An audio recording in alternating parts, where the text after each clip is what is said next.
মহারানী আমার সুকন্যা বসে আছেন। হ্যালো করো, এই এই মেয়ে হ্যালো করো। হ্যালো দুষ্টু।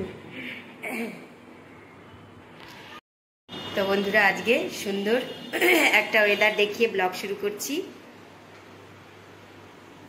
রঞ্জনাস ব্লগে সকলকে স্বাগত জানিয়ে আজকে ব্লগটি শুরু করছি। প্লিজ বন্ধুরা ব্লগটি তো দেখবেন, চ্যানেলটি সাবস্ক্রাইব করবেন, ভিডিওটি লাইক শেয়ার করবেন।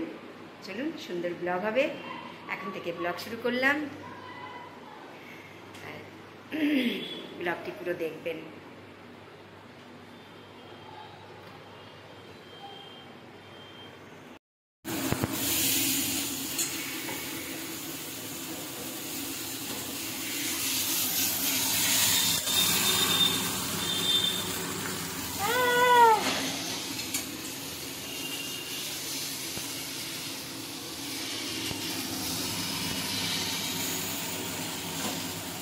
এটা ভেজে নিয়েছিলে না, আবার কেন করছো? ওই মশলার সাথে কষাবো না, আসলে ভালো লাগে মশলা। বন্ধুরা, কালকে তো মোচা এনেছিলাম, আপনাদের দেখিয়েছিলাম। সেই মোচাটারই আজকে গোবিন্দভোগ চাল দিয়ে, আমার মেয়ে ভীষণ পছন্দ করে, যেটা আমার মেয়ের ভীষণ ফেভারিট। গোবিন্দভোগ চাল দিয়ে মোচার ঘন্ট বানাচ্ছি আজকে। ভালো লাগে আমার খেতে। স্পেশালি আমার মেয়ের পছন্দ ভীষণ, ওর জন্যই করা।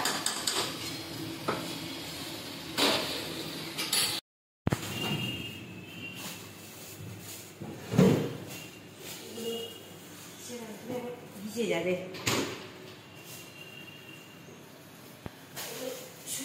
বাবা, ইয়েগুলো ঘামগুলো শুকিয়ে গেলে তুই একটু তুলে নিবি। হ্যাঁ, বাইরে দিয়ে দিচ্ছি। ভিজে রাখলে না, নাচগুলো শুকিয়ে দিলে আবার পচে যায় বেশি জলে।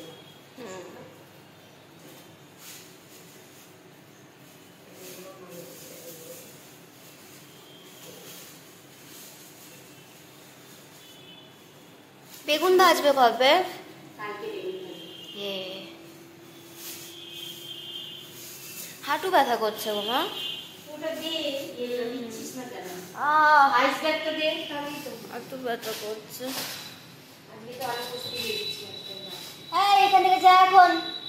এই ও মা চলে এসছে আবার রান্না করার সময়। বৃষ্টি পড়ছে না, ওর জন্য ভেতরে এসে বসলো। সবজিগুলো ফ্রিজ থেকে বার করে এই ঘেমে যায়, সেই ঘামগুলো শুকোতে হয়, তাহলে অনেক দিন টেকে।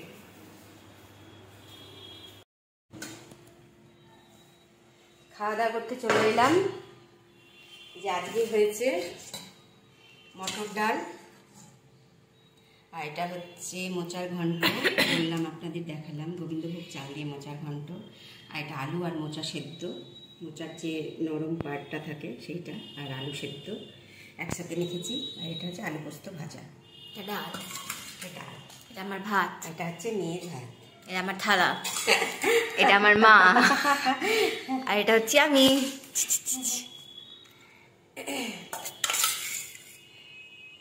তো খেতে দিয়ে দিচ্ছি বন্ধুরা। প্লিজ ব্লগটি পুরো দেখবেন। খাওয়া দাওয়ার সময় তো দেখা করলাম। আপনারা খান কিনা জানি না, কিন্তু আমার মেয়ের ভীষণ পছন্দের, আমারও ভীষণ ভালো লাগে। আমার মোচার ঘন্ট গোবিন্দভোগ চাল দিয়ে ভীষণ ভালো লাগে। আপনারা একবার করে খেয়ে দেখবেন, ভীষণ ভালো লাগে।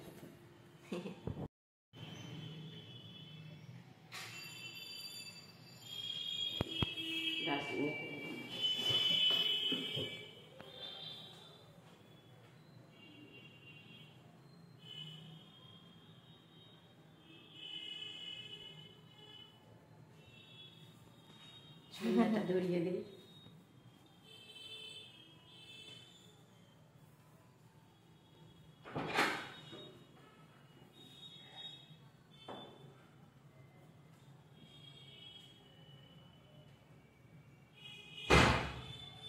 হাওয়া বইছে। ভীষণই হাওয়া।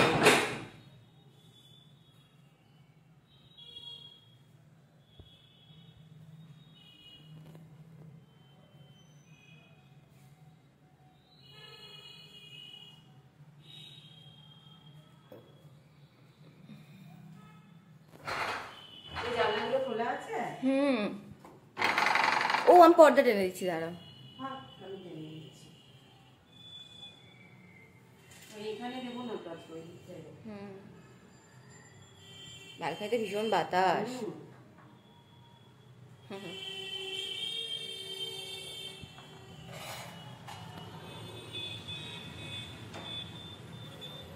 বৃষ্টি পড়েছিল না মা? না এখন পড়ছে না।